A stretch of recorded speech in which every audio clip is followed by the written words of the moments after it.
Chapter 1. Joining the Army. You open your eyes, and the year is 15 BC. The first thing you feel is the heat.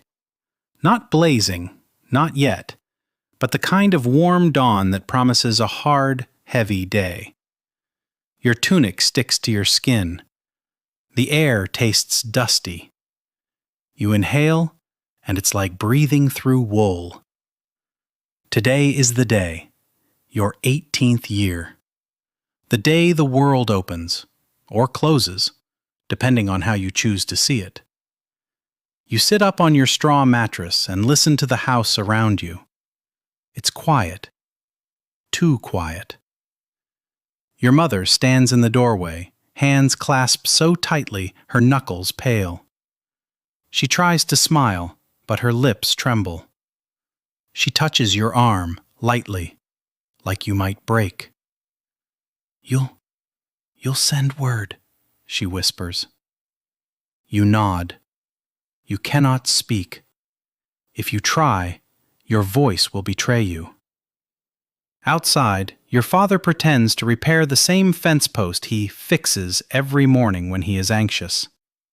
His jaw is locked tight, his shoulders stiff. When you approach, he doesn't look at you at first. Then finally, he turns. Don't bring shame on this family, he mutters. Come back a man. He says it like an order, but you hear the fear underneath. A sound behind you, soft footsteps. You turn, and she's there. The girl from the well. The one whose glances always lasted a heartbeat too long. The one you planned to speak to with courage you never quite found.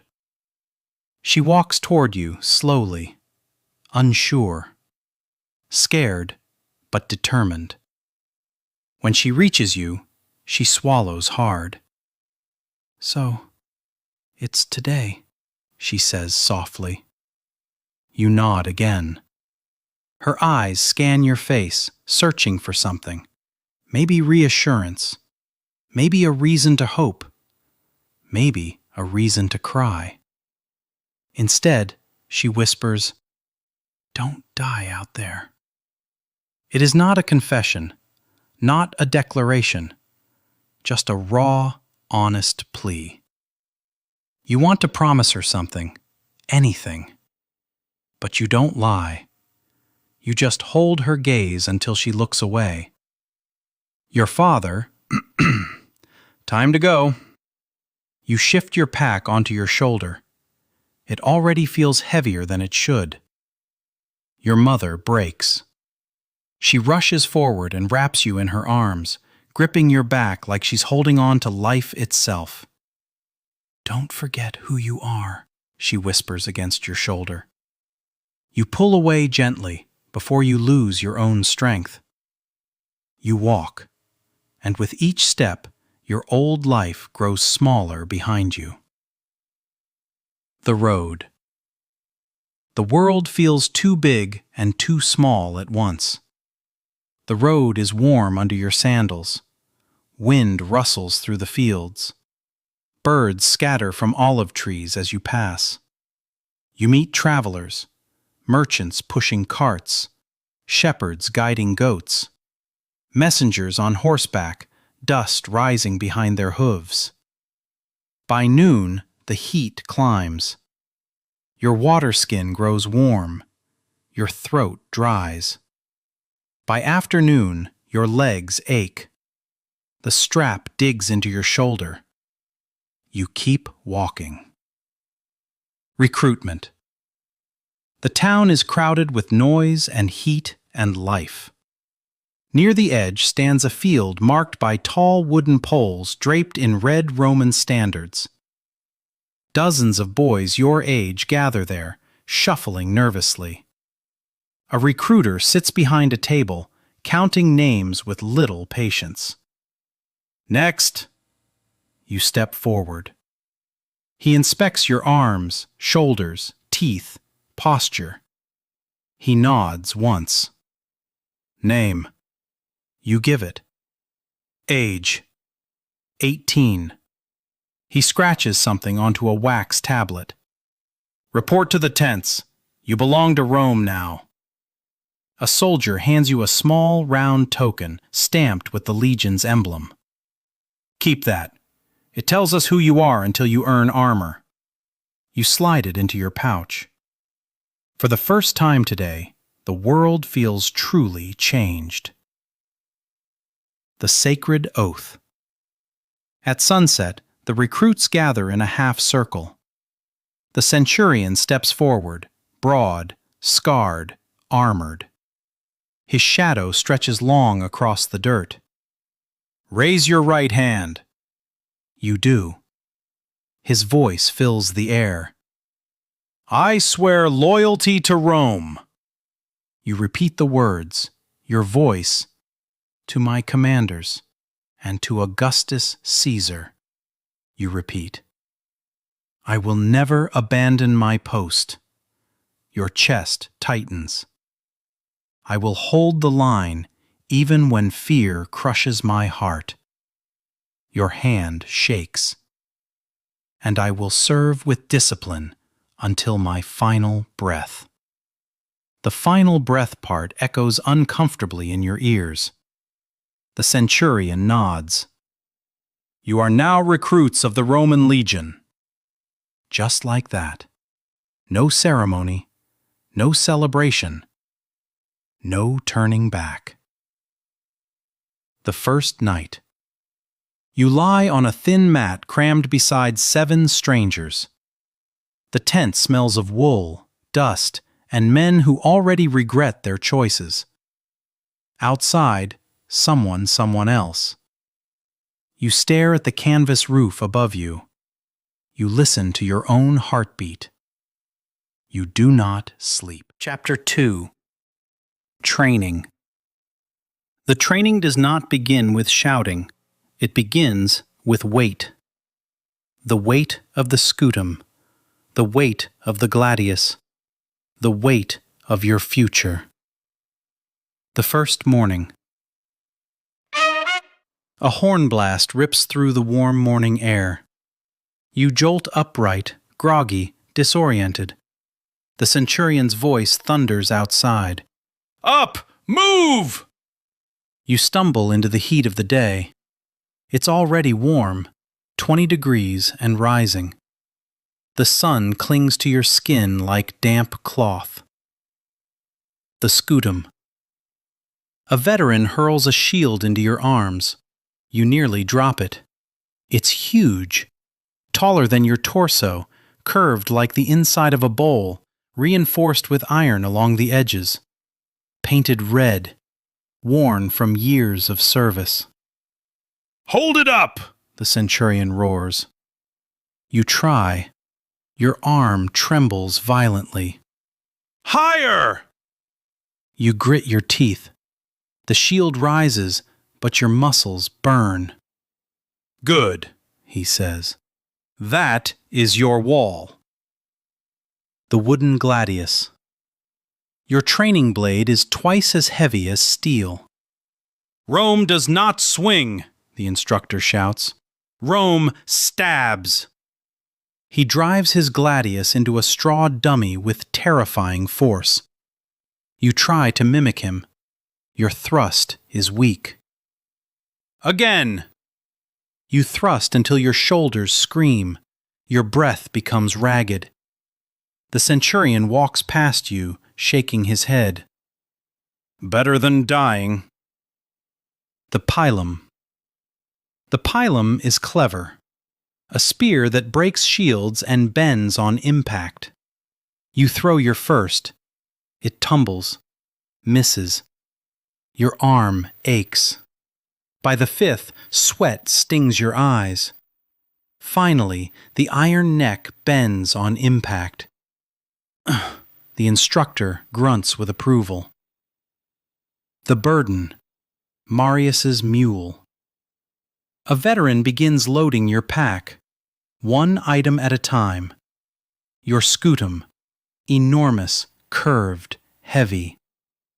The gladius, strapped to your belt. 2 pila, 1 light, 1 heavy. Shovel and pickaxe, tools of survival. Small saw for cutting steaks.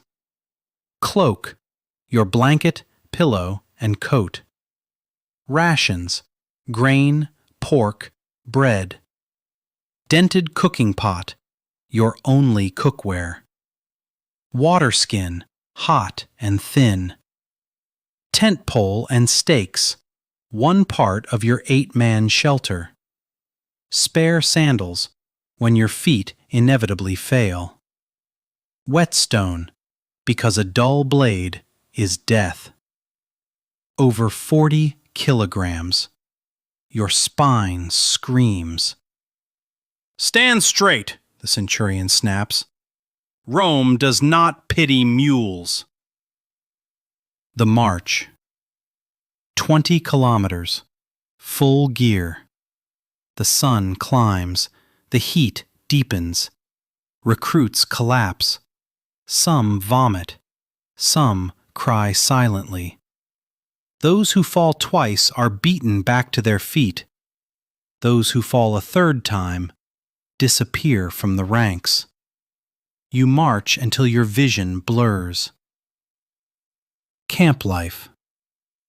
You dig a ditch, pile earth, hammer stakes, raise tents, build fires, prepare rations, sharpen blades, stand guard. Your body shakes with exhaustion. Your hands split and bleed. Your back throbs. Your calves burn. You fall asleep instantly, waking only when the horn blasts again. The breaking point.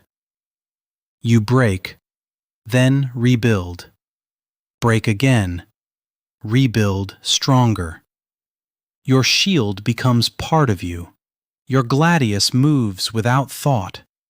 Your feet blister, scar, harden.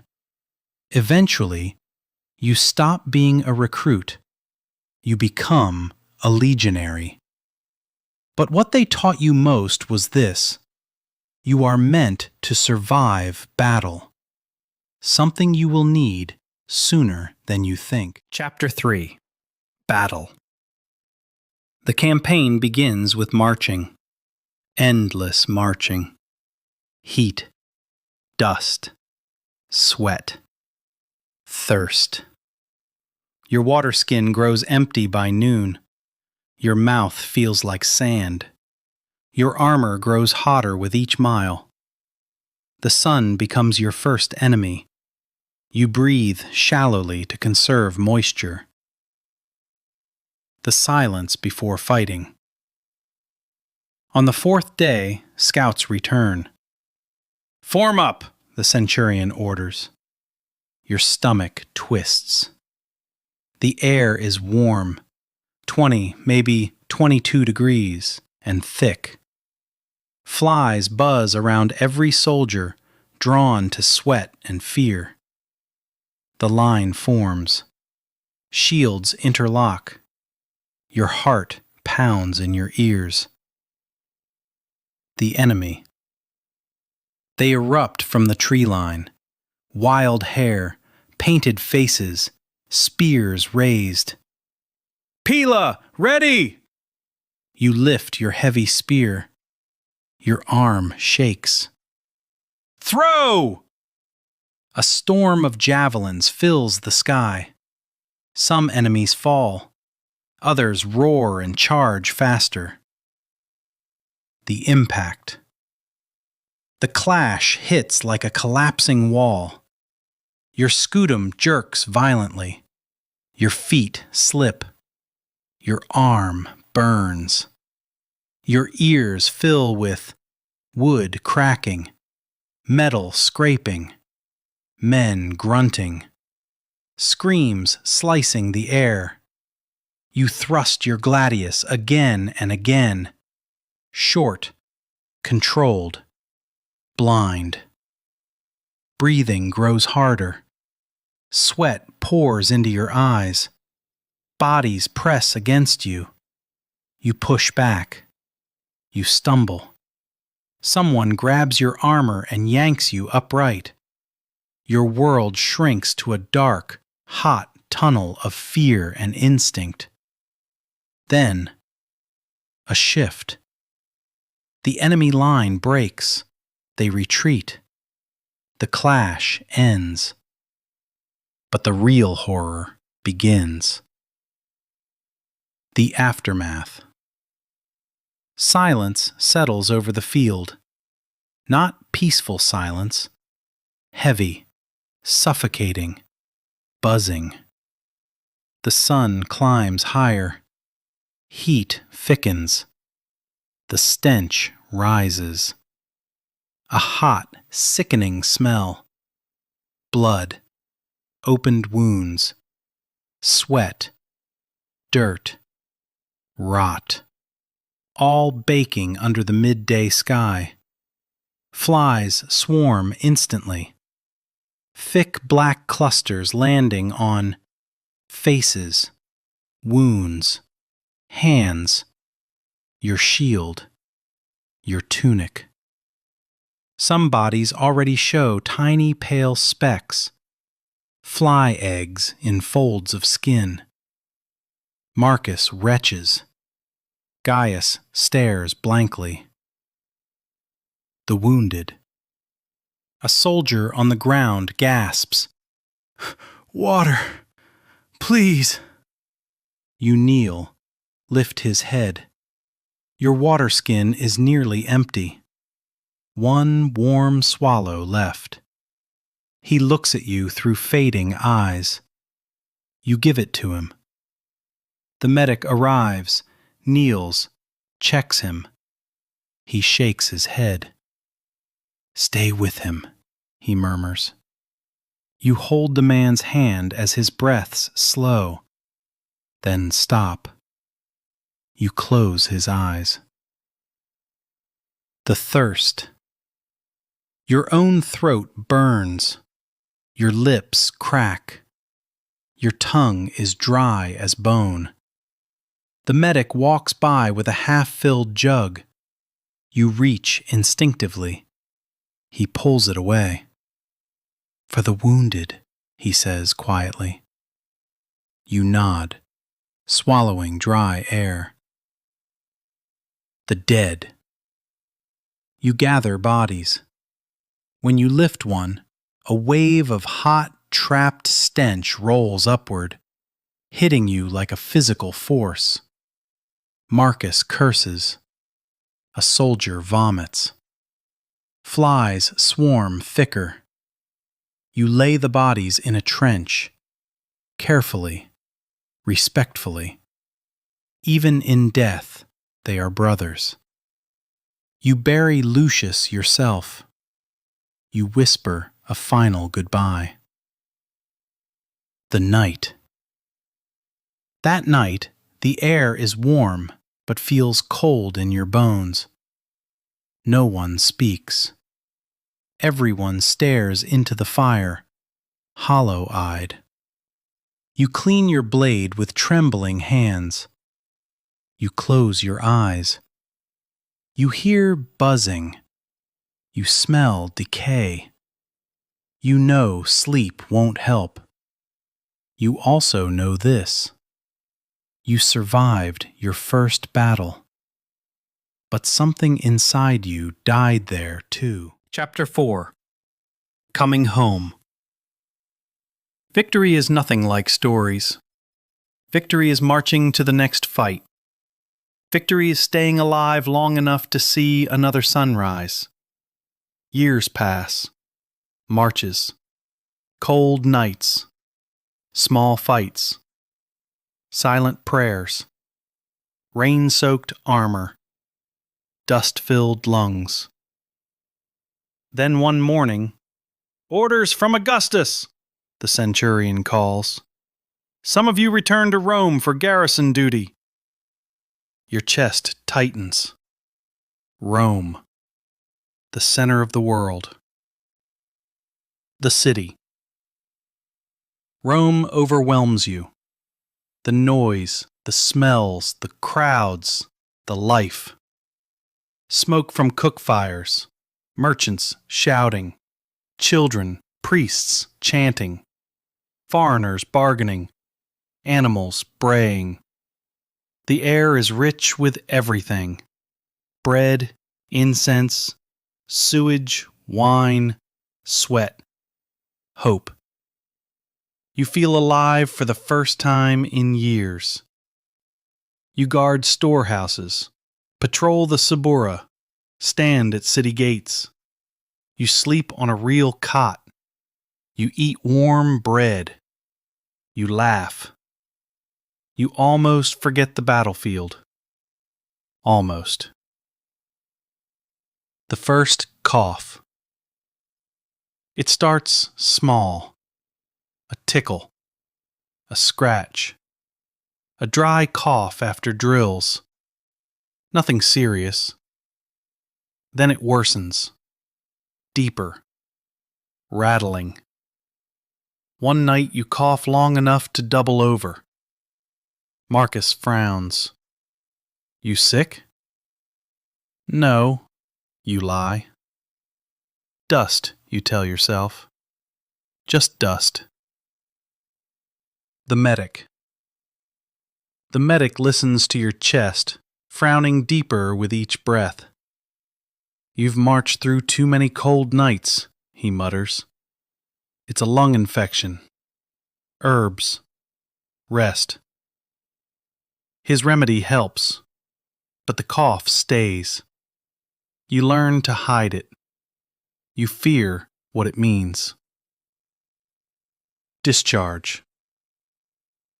Years later, you stand before your centurion. You have served Rome well. He gives you your pay, your land promise, your future. You are a free man. Marcus embraces you. Gaius grips your shoulder. You made it, he whispers. You dare to believe it. Home again. The village appears on the horizon. Your mother sees you first. She cries openly. Your father hugs you without speaking. The girl from the well, now older, wiser, still gentle, walks to you slowly. You take her hand. She doesn't let go. Within months, you marry. You build a home. You plant grain. You laugh again. Life becomes warm and slow and safe. Until that day in the field, under the bright sun, when a cough rips from your chest. Hard, deep, violent. You wipe your mouth. There's blood. You stare. Your heart stops. Your wife sees. Her face fills with terror. It's nothing, you say. But you both know that is a lie. Chapter 5. Dying. The cough deepens. Your nights become fevered. Your breaths thin. Your ribs ache with every inhale. Your wife places a hand on your forehead. You're burning. Your mother mixes herbs. Your father sits silently by the door. You cough again, hard enough to see stars. You wipe your mouth. More red. The medic returns. He listens to your lungs. Long. Quiet. His face grows heavy. He sits beside you. It is the wasting disease. Tuberculosis. Slow. Cruel. Relentless. Your wife covers her mouth. Your mother cries. Your father closes his eyes. You nod. You already knew. The fall. You try to work the field. You make it 10 steps before collapsing to your knees. Your wife lifts you, tears streaking her face. "Please," she begs, "just rest." You try to stand. You fall again. Your world shrinks. A chair by the fire, warm broth, weak breaths, broken sleep, shallow whispers. You lose weight. Your cheeks hollow. Your voice weakens. Winter comes early. Cold air slices your lungs. Breathing turns to agony. The goodbyes. One evening you ask for everyone. Your father, your mother, your wife. You speak slowly. To your father, "Thank you for teaching me to stand, even when I didn't want to." To your mother, "I'm sorry for leaving for so long." To your wife, you take her hands. "Teach our child to plant the beans in straight lines. Tell them I fought. Tell them I came home. Tell them I tried."